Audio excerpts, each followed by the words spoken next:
구약성경 느헤미야 6장 1절에서 4절까지만 보겠습니다. 4절까지의 말씀입니다. 구약성경 734페이지에 있습니다. 산발락과 도비아와 아라비아 사람 게셈과 그 나머지 우리의 원수들이 내가 성벽을 건축하여 허물어진 틈을 남기지 아니하였다 함을 들었는데 그때에는 내가 아직 성문에 문짝을 달지 못한 때였더라.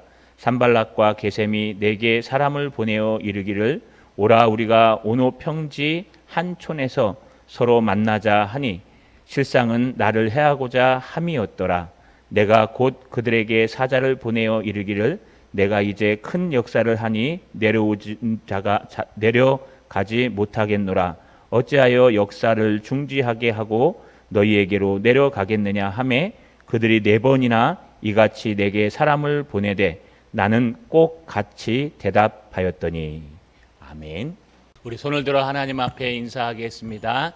하나님, 신앙으로 거절할 줄 알게 하옵소서. 이 부분은 거절하는 용기라는 글입니다. 우리가 도움이 필요할 때 자존심을 다 내려놓고 도와달라고 말할 수 있는 용기가 필요합니다. 요즘처럼 코로나 시대일수록 우리가 힘들고 어려우면 기도해 달라고 또 경제적으로 힘들면 도와달라고 얘기할 수 있는 용기가 우리의 삶을 풍요롭게 하고 살릴 수 있습니다. 그런데 그건 못지않게 인생을 살아가면서 정말 중요한 용기가 있는데 그것은 거절할 수 있는 용기입니다. 여기에 싫을 때 싫다고 거절할 수 있는 용기가 필요하다. 사람들은요, 모두가 다 거절할 줄을 모릅니다. 그래서 착한 사람 컴플렉스, 늘 착해야 한다라는 생각이 하나님의 은혜 가운데 착각이 되어서 여러분 거절할 것과 거절하지 말아야 될 것과 상관없이 무조건 오케이, 무조건 다 받아들이는 그런 착각 속에 빠질 수 있습니다. 그러나 이 글을 쓴 사람은요, 믿지 않는 사람임에도 불구하고 거절할 수 있는 용기가 있어야 우리가 바르게 살아갈 수 있다고 말하고 있습니다. 우리 신앙도 마찬가지입니다. 우리 신앙도요, 신앙으로 거절할 것은 거절하고 거절하지 말아야 될 것은 하지 말아야 됩니다. 그렇다면 중요한 게 하나 있습니다. 우리는 이 기준이 어디에 있어야 될까요? 우리는 어디에 기준을 두고 그 기준을 중심으로 그것에서 벗어나면은 거절하고 그것에서 벗어나지 않으면 힘들고 어렵더라도 감당해야 하는데 그 기준이 어디 있을까요? 오늘 본문의 말씀을 통해서 느헤미야의 기준이 우리의 기준이 되기를 주님의 이름으로 간절히 소망합니다. 지금 느헤미야는 성벽을 재건하고 있습니다. 느헤미야에게 닥쳐왔던 여러분 여인들의 항의와 그 내적 갈등이 모두 해결되었습니다. 그리고 나니까 이제 여전히 남아있는 것이 있습니다. 머리를 지끈지끈하게 아프게 하는 외적인 갈등, 바로 산발락과 그 일행들의 반대하는 목소리가 여전히 끝나지 않았다는 겁니다. 오늘 본문의 6장 1절에 보시면 산발락과 도비아와 아라비아 사람 게셈과 그 나머지 우리의 원수들이 내가 성벽을 건축하여 허물어진 틈을 남기지 아니하였다함을 들었는데 그때는 내가 아직 성문에 문짝을 달지 못한 때였더라. 여러분, 지금 계속해서요, 산발락과 도비아와 게셈과 그들을 중심으로 한 대적들이 느헤미야를 여러분 성벽 재건을 막으려고 합니다. 왜 이렇게 막으려고 하는 걸까요? 여러분, 지금 산발락과 도비아와 게셈과 그 주변에 있는 사람들은 두 가지 의미가 있습니다. 첫 번째는 산발락의 여러분 이권 때문에 그렇습니다. 산발락은 사마리아 총독인데 그동안 예루살렘에 총독이 없고 성벽이 다 구멍나 있기 때문에요. 그들의 삶의 영역을 누가 지켜줬냐? 이 산발락이 지켜주면서 세금도 받고 또 여러 가지 이익도 추구했습니다. 근데 느헤미야가 오면은요, 그 이익이 빠져나갈 수 있습니다. 두 번째는요, 왜 이들이 이렇게 연합했느냐? 페르시아를 향한 여러분 반란을 일으킬 준비를 하고 있었습니다. 역사적으로 볼 때요. 그렇기 때문에 지금 중간에 술 맡은 관원장이었던 느헤미야가 들어오는 것은 상당히 부담스럽습니다. 그래서 이 산발락과 그의 일행들은요, 끝없이 느헤미야가 하나님의 성벽, 우리의 삶의 성벽을 재건하는 것을 방해하고 막습니다. 그들은 신앙으로 막는 거 아닙니다. 하나님 못 믿게 막는 게 아니라 그들은 자기네 이권 때문에 또 자기네 계획 때문에 그것을 막는 것인데, 여러분, 자기의 하나님 때문에 막는 게 아니라 자기의 그것 때문에 막는 것인데, 하나님 입장에서 보면은요, 하나님의 일을 막는 것입니다. 그들이 얼마나 강하게 막았을까요? 여러분, 계속해서 등장하는 걸 정리해 보면은요, 여러분, 느헤미야가 처음에 제3차 포로 귀환 민들을 데리고 성벽 재건을 위해 예루살렘에 도착했을 때 그들은 근심했습니다. 그 기록이요, 느헤미야 2장 10절에 이렇게 기록됩니다. 호론 사람 산발락과 종이었던 암몬 사람 도비아가 이스라엘 자손을 흥하게 하는 사람이 왔다함을 듣고 심히 근심하더라. 왜 근심할까요? 안 되는데? 저 사람들이 와서 성벽을 재건하면은 이거 지금 우리의 계획이 숲으로 돌아가는데, 우리가 지금 예루살렘을 도와주고 돈을 받는 그 세금들을 못 받을 텐데, 또 우리가 지금 페르시아를 반항해서 연합해 갖고 반역을 해야 되는데 그 일을 저들이 들어오면 못할 텐데, 왜냐하면요, 느헤미야는 12년을 계약하고 왔기 때문에, 여러분, 느헤미야가 아주 온 게 아닙니다. 술 맡은 관원을 잠깐 내려놓고 12년 동안 총독으로 있다가 다시 돌아갑니다. 그렇기 때문에 여러분, 이 페르시아의 중심에 있는 사람이 내려온다는 것은 산발락과 일행에게 굉장히 심각한 문제입니다. 그래서 심히 근심했습니다. 그런데 두 번째로 느헤미야가요, 성벽을 순찰한 다음에 사람들을 모아놓고, 자, 우리 무너진 성벽을 재건하자라는 소문이 들어가니까 그들이 협박하기 시작했습니다. 우리 앞에서 살펴보았는데요, 느헤미야 2장 19절에 호론 사람 산발락과 종이었던 암몬 사람 도비아와 아라비아 사람 게셈이 이 말을 듣고 우리를 업신여기고 우리를 비웃어 이르되, 너희가 하는 일이 무엇이냐? 너희가 왕을 배반하고자 하느냐 하기로. 여러분, 여기 너희가 왕을 배반하고자 하느냐, 이런 뜻은요, 고대 문서를 찾아보니까 이건 고소 고발하는 방법입니다.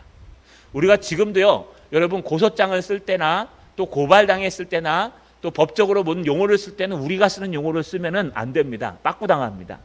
우리가 쓰는 용어가 아니라 법적 용어를 써야 됩니다. 그래서 사법서사가 있죠. 마찬가지입니다. 이때에요, 이 문헌에 나오는 이 글체는요, 바로 지금 고발하는 거예요. 너희 지금 저 페르시아 왕을 반역해서 왕국을 세우고 느헤미야 네가 왕이 되려 그러지? 하면서요, 네가 반역죄를 저지르려 그러느냐라고 고발합니다. 이걸 협박이라고 얘기하죠. 첫 번째는 근심합니다. 두 번째는 협박합니다.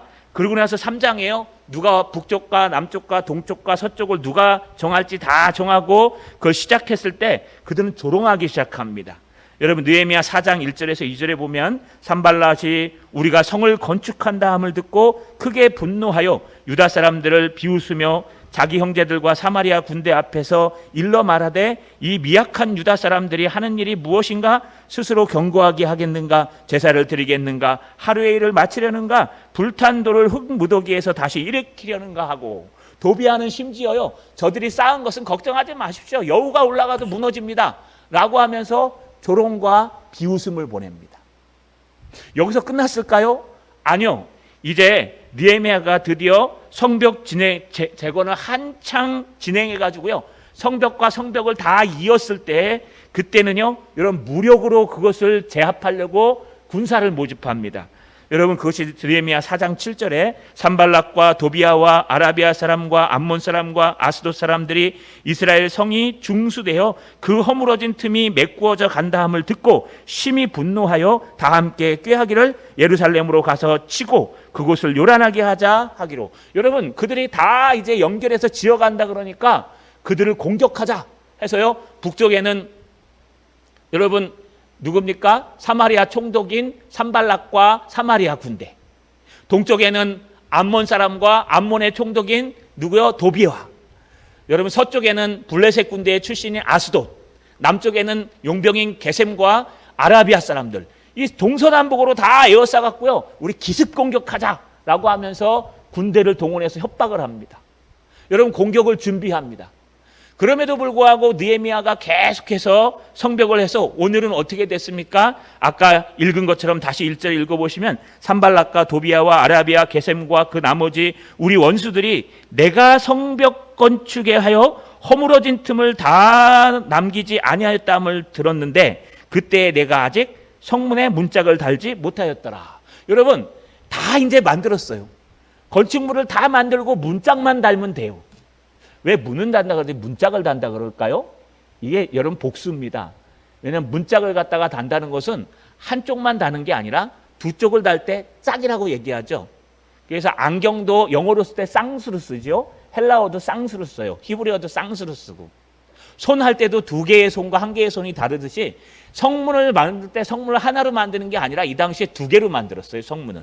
그래서 문짝을 단다는 거예요. 여러분 건물 지을 때 문짝을 먼저 달고 건물을 짓습니까? 건물을 다 짓고 문짝을 답니까? 네, 우리는 또 공법이 새로 와서 문짝을 먼저 달고 건물을 짓습니까? 아니죠. 성벽을 다 재건한 후에 문짝만 달면 돼요. 이거 다 끝난 거예요. 그러니까 성벽 재건이 다 끝나고 나니까 저들은 어떻게 합니까? 처음 왔을 때 근심했습니다. 두 번째 성벽을 재건하려고 선포할 때 협박을 합니다. 세 번째요, 여러분 성벽을 재건하기 시작하니까 조롱을 합니다. 네 번째 성벽을 거의 연결해 가니까 공격하려고 연합합니다. 마지막 성벽을 다 재건하고 이제 문짝만 달면 되니까 그때는 뭐라고 얘기합니까? 여러분 잘 보십시오. 뭐라고 얘기하는지. 그들이 하는 일이요, 오늘 본문 2절에 등장합니다. 산발락과 게셈이 내게 사람을 보내어 이르되 오라 우리가 오노 평지 한 촌에서 서로 만나자 하니. 여러분 손을 내밀어요.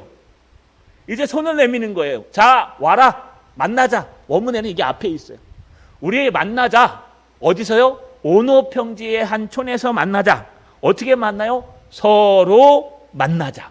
이건 무슨 뜻이냐면 화해하자는 뜻이에요. 자 니네 성벽도 다 지었고 이제 문짝만 달면 되는데 그 문짝 금방 달잖아요. 그러니까 자 이제 끝났다. 와라. 와가지고 우리 오노 평지 한 촌에서 만나자. 오노 평지 한 촌에서 만나자. 서로 만나자. 그래서 우리 악수하고 화해하자는 뜻이에요. 여러분 이 본문 그대로는 뭐냐? 우리 싸운 거 화해하고 서로 인정해 주자 하고 악수하자는 뜻이에요. 그럼 해야 됩니까? 말아야 됩니까? 거절해야 됩니까? 말아야 됩니까? 여러분 한번 생각해 보세요. 이거 지금 느헤미야가 가가지고요, 이 악수만 한번 하면 끝날 수 있어요.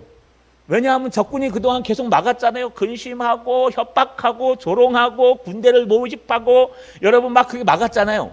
이제 다섯 번째로 성벽만 지으면 되니까 문만 달면 되니까 저들이 아이고 됐나 보다 이제 끝났나 보다 하고 끝낼 수 있어요. 그래서 오노 평지에 가가지고요 악수 한 번만 하면 돼요. 서로 만나서 그래 이제 더 이상 싸우지 말고 서로 인정하자. 그러면 불편한 게 사라져요. 뭐부터 사라질까요? 여러분 밤에 불침번 쓰는 거 없어도 돼요. 그동안 낮에는 일하고 밤엔 돌아가면서 계속 칼 차고 불침번 섰잖아요. 그 다음에 한 손에는 병기를 한 손에는 일을 하는 이것도 없어져도 돼요. 칼을 차고 일했잖아요. 적군이 쳐들어올까 봐. 그리고 집에 가서 자도 돼요.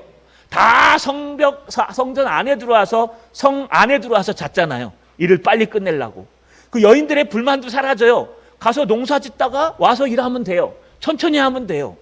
그렇기 때문에 이 악수 한 번만 하면 끝나는 거예요. 야 이거 기회예요. 야 산발락과 도비야와 게셈과 그 둘레의 모든 군대들이 우리를 인정하는구나. 이제 느헤미야가 가가지고 오노 평지에 가서 악수만 하면 되겠구나. 그럼 모든 평화가 이루어지겠구나. 여러분 거절할 일이 없어요. 이건 또 신앙적으로 봐도 맞잖아요. 아무리 싸우다가도 친구가 화해를 권하면 해야 돼요? 안 해야 돼요? 안 해요? 아 나는 너랑 철천지 원수다. 그런데 여러분 우리가 몇 번을 용서하라고요? 70번에 7번이라도 용서해야 돼요. 우리의 아무리 적과 우리의 아무리 나쁜 사람이 오더라도 70번에 7번을 용서해 주라고. 이건 끝까지 용서하는 게 맞아요. 다만 회개하고 진심으로 돌아올 때, 회개하고 그가 진심으로 돌아올 때 주님도 용서해 주신다고 얘기했어요. 그러니 하나님의 사랑을 알고 있는 하나님의 백성들은 용서하는 게 맞습니다. 그래서 화해의 손길 오라. 우리가 오노 평지의 한 촌에서 만나서 서로 만나자라고 얘기하면은요 화해하는 거예요. 이 화해 한 수만 딱 하면 돼요. 그런데 문제가 생기죠. 왜냐하면 이거 화해하려면 혼자 가야 되잖아요. 뭐 가봐야 느헤미야 혼자 가든지 아니면 느헤미야 신복들을 데리고 갈 거고, 또 아니면은 느헤미야가 혹시 몰라서 군대를 데려가면 여러분 북서쪽으로 20km래요. 그러면 사람이 하루에 8km 걷는다고 지금 군대를 데려가니까요. 그러면 가는데 이틀 반, 오는데 이틀 반, 5일 동안, 거의 3일에서 5일 동안 이 성벽 건축을 스탑해야 돼요. 여러분, 이 고민입니다. 느헤미야 혼자 가자니 위험할 것 같고, 다 데려가자니 한 5일, 3일에서 5일은 쉬어야 될 것 같고, 여러분, 그런데 가서 악수만 한번 하면 끝나요. 근데 과연 이게 맞을까요? 잘 보십시오. 그 다음 절에 보시면요, 7절, 2절 하반절에 실상은 나를 해하고자 함이었더라. 여러분, 이거 잘 보세요. 한국말로 너무 잘 번역했어요. 실제는 나를 해하고자 하였더라예요, 함이었더라예요. 두 개의 차이점이 뭐예요? 실상은 나를 해하고자 하였더라라는 것은 그때 느헤미야가 알고 있었다는 뜻이에요. 그 당시에. 그런데 실상은 나를 해하고자 함이었더라라는 뜻은 뭐냐 하면 아주 과거 완료형을 써가지고요. 그때 그런 계획이 있었더라. 이제 깨달은 거예요, 늦게. 그래서 느헤미야가요, 반신반의한 거예요. 알아차는 게 아니에요. 나중에 느헤미야가 지금 이 느헤미야서를 누가 썼습니까? 느헤미야가 썼잖아요. 느헤미야가 쓰면서 추가한 거예요. 야, 실제 그때 내가 갔으면 죽었어. 왜요? 그들이 꾀를 꾸한 거야. 실제는 그들이 나를 해하고자, 나를 암살하려고 한 것이었어. 그래서 암살하려고 함이었더라. 나중에 기록하면서 쓰는 거예요. 그러니까 그때는 반신반의한 거예요. 손을 내밀어 악수 한번 하면 다 끝나요. 백성들도 편해요. 화해도 할 수 있어요. 그런데 손을 내밀지 않으면 계속 이 상태로 어렵고 힘들어서 이겨나가야 돼요. 그래서 느헤미야는 결정을 해야 돼요. 그런데 손을 내밀었다, 안 내밀었다, 여러분 어떻게 결정해야 될까요? 얼마나 갈등이 되겠어요? 근데 나중에 두고 보니까 이거 가짜였어요. 여러분, 여기에 보시면 재미난 트랙들이 많이 있어요. 오노 평지까지는 여러분 예루살렘에서 북서쪽으로 약 20km 된다 그랬습니다. 오노에는 평지가 없습니다. 오노에는 평지가 산골로 이루어진 골짜기예요. 골짜기의 촌마을이에요. 그래서 오노에는요, 평지가 있으면 조그만 구릉지 정도밖에 없어요. 이렇게 셀라 평지처럼 평지가 탁 펼쳐지지 않아요. 여러분, 우리가 만날 때, 화해할 때 어디서 만나요? 평지에서 만나요. 왜 평지에서 만날까요? 누가 숨어 있지를 못하니까, 복병이. 그래서 넓은 평지에서 이쪽 군대랑 저쪽 군대 대장이 와가지고 우리 싸울까 항복할까 이렇게 하다가 싸우자 그러면 딱 돌아가잖아요. 왜 그럴까요? 복병이 없으니까. 그런데 만약에 산골짜기 막 있는데 우리 만나자 그러면 위에서 사람들 싸우면 죽잖아요. 매복하고. 근데 오노에는요, 평지가 거의 없어요. 그런데 오노 평지 한 촌에서 만나자. 여러분, 요게 트랙이에요, 트랙. 사람의 말을 잘 분석해 보면요, 거기 함정이 있어요. 왜냐하면 지금 이들의 마음은 오노 평지, 셀라 평지도 놔두고 오노 평지에서 만나자는 건 결국 화해할 생각이 아니라 죽이고 싶은 마음이 있는 거예요. 암살하려고. 뒤에 가면 발견합니다. 근데 이때까지 느헤미야는 확신이 없었어요. 여러분뿐만 아니라 여기 한 촌락이 있는데 거기 있는 도시들은요, 회색지대예요.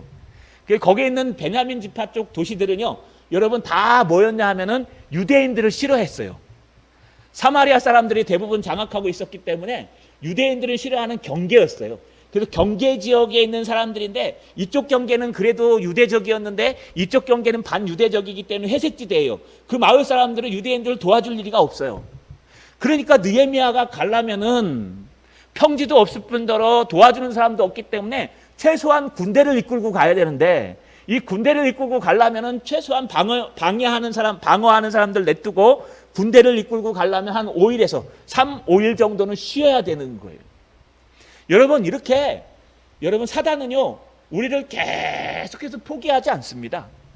여러분, 하나님의 백성들이 삶의 현장에서 여러분 우리가 무너진 성벽을 재건하고 우리의 삶을 신앙으로 이끌어 가려고 할 때 하나님의 성도들이 삶의 현장에서 그렇게 살지 못하도록 계속해서 방해합니다. 첫 번째는 근심합니다. 두 번째는 협박합니다. 세 번째는 조롱하고 욕합니다. 네 번째는 여러분 공격하려고 옆 사람들과 연합합니다. 다섯 번째는 안 되겠으니까 위장으로 속이는 거예요. 우리 화해하자. 우리 화해하고 끝나자. 그리고 뒤통수 치려고요. 이게 하나님을 믿는 사람들이 속지 말아야 될 일이에요. 하나님을 믿는 사람들은요, 사람의 일을 할 때 우리가 늘 깨어서 기도하고 늘 긴장하고 있어야 돼요. 왜냐하면은요, 하나님을 믿는 사람들은 하나님을 믿지 않고 하나님을 공격하고 이 땅의 모든 적그리스도 세력들이 계속해서 하나님의 일을 못하도록 방해하는 거예요. 여러분, 그들은 하나님 몰라요. 그들이 하고자 하는 건 나의 이익 때문에, 나의 권력 때문에, 나의 힘 때문에, 또 나의 유익 때문에, 내 것 때문에 하는 건데, 실제로 보면 그건 하나님을 막는 일이에요. 여러분, 사소한 일이지만 어쩌면 하나님의 일을 막는 죽을 일일 수도 있어요. 여러분, 마리아가요, 성령으로 잉태됐습니다. 처녀가. 근데 약혼한 요셉이 어떻게 합니까? 조용히 끊고자 합니다. 얼마나 인상적입니까? 인간적이고. 왜냐하면 약혼한 마리아가 지금 잉태됐다는 걸, 예수님을 잉태했다는 걸 얘기해버리면 돌에 맞아 죽어야 돼요. 자기가 안 싸우면. 그렇기 때문에 굉장히 잘 해결하기 위해서 입 다물어, 너도 입 다물고 그 다음에 우리 낙태하자라고 하는 거예요. 그런데 이거 착한 일이죠. 인간적으로 볼 때 바른 일이죠. 마리아를 죽이는 것보다 낫잖아요. 마리아가 잉태했다고 소문내가지고 여러분 주홍 글씨를 만드는 것보다 낫잖아요. 근데 이거 무지하게 잘못된 일입니다. 왜냐하면 메시아가 이 땅에 태어나는 것을 인간적으로 막는 거예요. 자기가 생각하기엔 인간적으로 그냥 손 한번 내밀고 화해하면 끝날 일인데 그게 자기를 죽이는 일이에요. 자기가 생각하기에는 다 감추고 그냥 인간적으로 해결하면 끝날 일인데 그것이 하나님의 일을 막는 일이에요. 그러면 설상 살아있는 일이라도 죽은 일이 된다는 거예요. 여러분, 우리가 깨어 있어야 됩니다. 그런데 중요한 게 하나 등장합니다. 느헤미야는 어떻게 빠져나올 수 있었을까요? 저는 제가 개인적으로 성경을 해석하면서요, 이 부분에 있어서 반신반의합니다. 다 여러분 나를 해하려고 함이었더라라는 부분을 이렇게 해석하는데 전 더 극단적으로 해석하면요, 느헤미야가 몰랐을 것 같아요. 느헤미야가 화해의 손길 왔나 보다? 가서 화해했다가는 큰일 났죠. 죽죠. 그럼에도 불구하고 느헤미야는 이렇게 여러분 화해 안 하는 사람이었습니까? 아니요, 화해하는 사람이에요. 근데 느헤미야가 이것을 거절할 수 있는 능력이 있었습니다. 오늘 핵심 구절입니다. 잘 읽어보십시오. 오늘 3절을 같이 읽겠습니다. 우리 마스크 쓰셨지만 3절을 천천히 같이 읽겠습니다. 시작.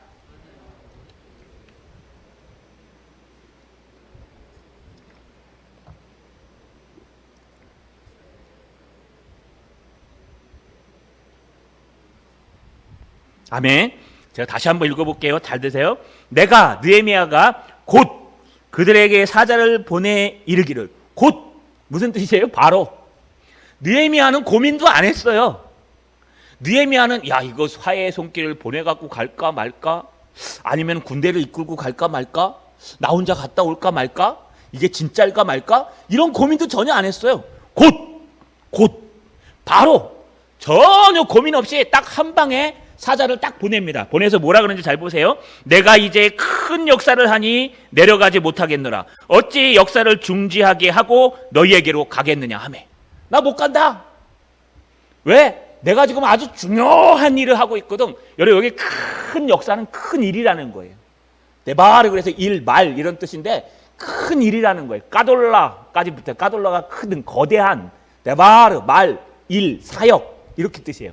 내가 지금 큰 일을 하고 있기 때문에 너희를 만나는 일보다 더 중요한 일을 하고 있기 때문에 너희 만나러 갈 시간 없어.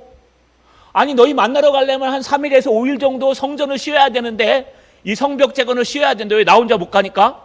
그러니까 어떻게 너희 갈 수 있어? 아이, 그리고 나는 혼자도 갈 지금 시간이 없어. 왜요? 내가 지금 하나님의 일을 하고 있기 때문에 절대로 못 간다는 거예요. 여러분, 아주 냉혹하게 거절합니다. 그것도 바로 그 자리에서. 야, 이거 느헤미야, 이거 인격 한번 생각해 봐야 되는 거 아닙니까? 목사님, 야, 이것 좀 해주세요. 안 돼요. 나 바빠요. 기분 좋아요, 안 좋아요?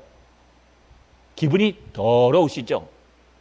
뭐 목사님만이나 우리 부목사님 얼마나 착한데 더해요. 착해요. 여러분, 누군가가 거절하면 상처를 받기 때문에 이 거절하는 게 참 어려워요. 그런데 이 거절하는 데는 기준이 있어야 되는 거예요. 기준이 있으면 용기가 생겨요.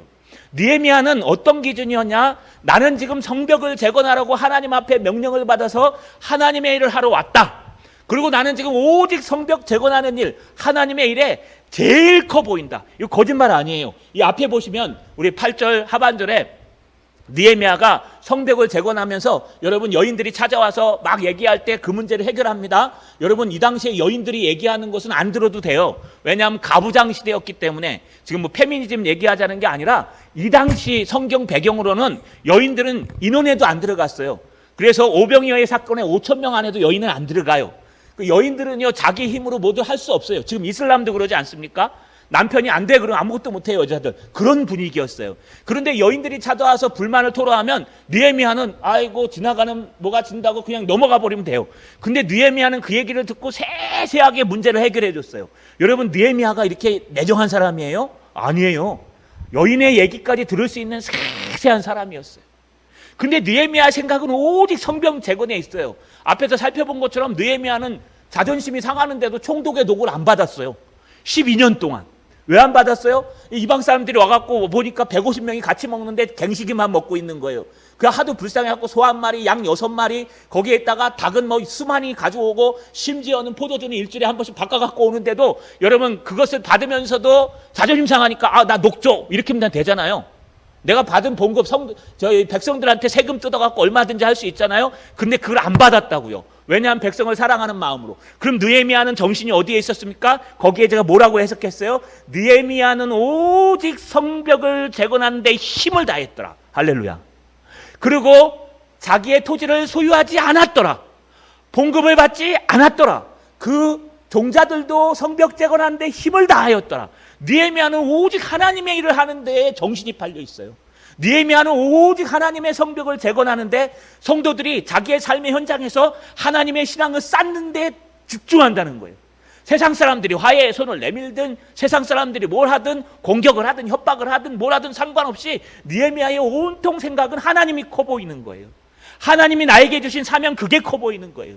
그래서 느헤미야는 솔직하게 뭐라고 얘기해요? 내가 어찌 이 큰 하나님의 일 역사를 여러분 두고 가겠느냐? 나 못 가. 너희한테 가려면은 한 3일에서 5일은 쉬어야 되는데 그렇게 못해. 이 하나님의 큰 일 때문에 나는 안 돼.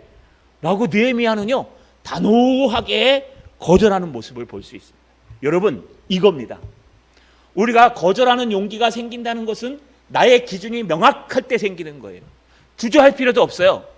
그러나 나의 기준이 명확한 그 기준이 어디 있냐는 거예요. 아까 그 에세이처럼 내가 싫은 것은 안 해. 이건 내 기준이에요. 그럼 하나님께서 못 지켜줘요. 하나님을 기준으로 하는 거예요. 내가 하나님의 일이 먼저고 하나님의 일이 우선이고 하나님 앞에 예배드리는 일, 하나님 앞에 기도하는 일, 하나님 앞에 삶의 현장에서 신앙을 지키는 일, 이 모든 일이 먼저가 되면 우리는 단호하게 거절할 수 있다는 거예요. 우리 회식합시다. 노래방 가서 노래 부릅시다. 그러면요 여러분 1차 거절할 수 있으면 거절하세요. 저는 신앙인이라 노래방 가지 않습니다. 대신 열심히 일하겠습니다. 아니 그거 안 되시면 여러분 끌려가요. 괜찮아요. 노래방 가서 노래하면 여러분 우리 교단은 안 됩니다. 그런데 끌려갔어요. 뭐 분위기 파악한다고 끌려갔는데 노래방에서 노래를 하고 근데 술을 마시는 거예요. 그러면 술잔을 뒤집어 엎으세요. 단호하게. 왜요? 하나님의 뜻이 아니니까. 근데 여러분 술잔을 뒤집어 엎는 순간 과장님한테 찍히고 부장님한테 찍혀갖고 승진이 안 돼요? 그럼 하나님이 해주신다니까요. 근데 우리는 그 용기가 없습니다. 용기가 없어서 한 사람이 무너지면 나머지도 다 무너져요. 야, 옆교회 다니는 누구 집사님은 야, 뭐 하는 거 아는 거 다 하더만, 뭐 춤추러도 다니더만, 밤 나이트에. 너는 뭐 그렇게 유별나게 믿니? 그러면 여러분 다 무너지는 거예요. 나 하나가 무너지면. 우리 신앙인은 연대입니다. 그런데 이 기준이 어디 있어야 되느냐? 하나님께 있어야 된다는 거예요. 할렐루야. 여러분이 하나님의 말씀을 통해서 예배를 통해서 하나님의 은혜를 통해서 기준을 세워놓으면요 그 다음부터는 아주 편해요. 그 기준에서 벗어나면 너 안 돼, 나 못합니다 라고 할 수 있고요. 그 기준에서 벗어나지 않으면 아무리 어렵고 힘들어도 느헤미야처럼 잠을 자지 않더라도 내가 손해보더라도 해주는 거예요. 그 기준이 어디냐가 중요합니다. 그 기준이 느헤미야에게는 어디에 있어요? 바로 하나님께 있었어요. 여러분은 기준이 어디에 있습니까? 여러분들은 신앙생활 하면서 거절할 수 있는 용기가 있습니까? 혹시 착한 사람 컴플렉스에 들려서요 정말 하나님 앞에 거절해야 되는 건데도 아이고 거절하고 나면 내가 욕을 먹겠구나 해서 거절 못하고 계시지 않아요? 여러분 거절하십시오. 안 돼, 못해, 그만 거절하십시오. 그런데 그 기준이 어디 있어야 된다고요? 하나님께 있어야 됩니다. 하나님의 일을 크게 여길 때 가능합니다. 하나님 앞에 예배드리는 일을 크게 여길 때 가능해요. 하나님 앞에 기도하는 일을 크게 여길 때 가능해요. 나에게 맡겨주신 이 사소한 사명 하나, 이것을 감당할 수 있는 신앙의 큰 은혜가 있으면 가능해요. 하나님이 사람보다 더 커 보이면 가능해요. 여러분, 느헤미야가 그냥 손 한번 잡아주면 백성들이 다 편할 텐데 느헤미야는 거기에 신경 쓰지 않아요. 바로 거절해요. 여기서 끝났을까요? 아니요. 느헤미야가 아주 독할 때는 엄청 독합니다. 여러분, 4절에 보니까 그들이 4번이나 이같이 내게 사람을 보내되 나는 꼭 같이 대답하였더니, 여러분 4번이나 보냈대요. 우리 동양 풍습에 3세판 있죠. 3세판. 그래서 가위바위보 해갖고 지면 뭐라 그래요? 3세판. 또 가위바위보 지면 뭐라 그래요? 5판 3승제. 근데 그거는 나중에 만든 거고 3세판이라는 문화가 있어요. 근데 히브리에도 3세판 문화가 있어요. 알렙, 베트, 기멜이라는 문화가 있는데 이게 숫자인데 기멜이요 뭐냐 하면은요 3세판이에요. 그래서 우리 3번은 해봐야 되지 않느냐. 그 10번 찍어 안 넘어가는 나무 없다 그러자면 여기는 3번 찍어는 봐야 된다 라고 해요. 또 동양 문화에 또 뭐 있습니까? 3초 고래 있죠. 여러분, 유비입니까? 아주 좋은 장수 하나를 얻기 위해서 적장에게 가갖고 이길 수 있는 싸움을 절대 이기지 않고 3번이나 가서 고개를 소아리고 그 사람을 나의 사람으로 만들었다. 이게 3초 고래예요. 여러분, 이게 동양 문화에서 히브리 문화와 이 상형 문자를 쓰는 중국 문화와 우리나라 문화 속에 있는 게 3세판이 바로 그거예요. 3번 해가지고 안 되면 안 되는 거예요. 그래서 3번 했다는 것은 최선을 다했다는 얘기예요. 근데 여기는 뭐예요? 4번을 했대요. 그러니까 얼마나 최선을 다한 겁니까? 산발랏이 그 음모를 꾸미기 위해서. 그러면 느헤미야는 최소한 4번 왔는데 좀 들어줘야 되지 않습니까? 근데 느헤미야는 단호합니다. 나는 꼭 같이 대답하였더니. 여러분, 똑같이와 꼭같이가 번역이 잘 된 걸까요? 잘못된 걸까요? 똑같이 대답하였더니라고 번역해야 되죠. 근데 왜 꼭 같이 대답했다고 번역할까요? 이 꼭이라는 걸 히브리어로 썼기 때문에 그래요. 이게 맞는 번역이에요. 앞에 했던 그 정신과 앞에 했던 그 마음과 앞에 했던 그 상황을 똑같이 가져와서 그대로 4번을 대답했다는 거예요. 여러분, 흔들리지 않습니다. 전혀 흔들리지 않습니다. 오직 단호하게 거절하고 그것에 대해서 여러분 포기하는 것을 볼 수 있습니다. 이 기준이 어디에 있습니까? 바로 하나님께 있습니다. 자, 여러분, 말씀을 마치겠습니다. 여러분, 우리 용기가 있어야 돼요. 우리가 도와달라고 말할 수 있는 용기도 필요하지만 오늘날에는요, 안 되는 것을 안 된다, 못한다고 거절할 수 있는 용기도 필요해요. 그런데 그 용기가 어디서 나와야 되느냐? 여러분 개인에게서 나오면 안 돼요. 그래서 내가 뭘 시켜도 싫어, 이것도 안 해, 그러면 여러분 하나님의 복이 떠나갑니다. 그러나 우리가 용기를 가질 수 있는 이 용기가 하나님으로부터 나온다면, 하나님의 은혜로부터 나온다면, 하나님의 큰 일로부터 나온다면 하나님께서 끝까지 지켜주실 겁니다. 여러분 보십시오. 느헤미야가 죽었습니까? 아니요, 죽지 않았습니다. 느헤미야는 나를 죽이려고 안 죽이려고 생각도 안 했을 거예요. 바로 보냈기 때문에. 그러나 느헤미야의 이 용기 있는 거절이 결국 자기의 생명을 살리는 위대한 일을 했다는 겁니다. 자, 여러분, 용기를 가지십시오. 그 용기를 나에게서 찾지 마시고 하나님의 은혜로부터, 하나님의 말씀으로부터 찾으십시오. 하나님의 말씀을 읽고 쓰고 외우고 하나님의 말씀을 묵상하고 나와서 하나님의 말씀을 드리고 하나님 앞에 예배하다 보면요, 나의 신앙이 단단해지면 우리는 거절할 수 있는 용기가 생긴다는 거 꼭 잊지 마시고 한 주간 동안 주님의 주시는 은혜의 용기로 거절한 여러분 되시기를 주님의 이름으로 축원합니다.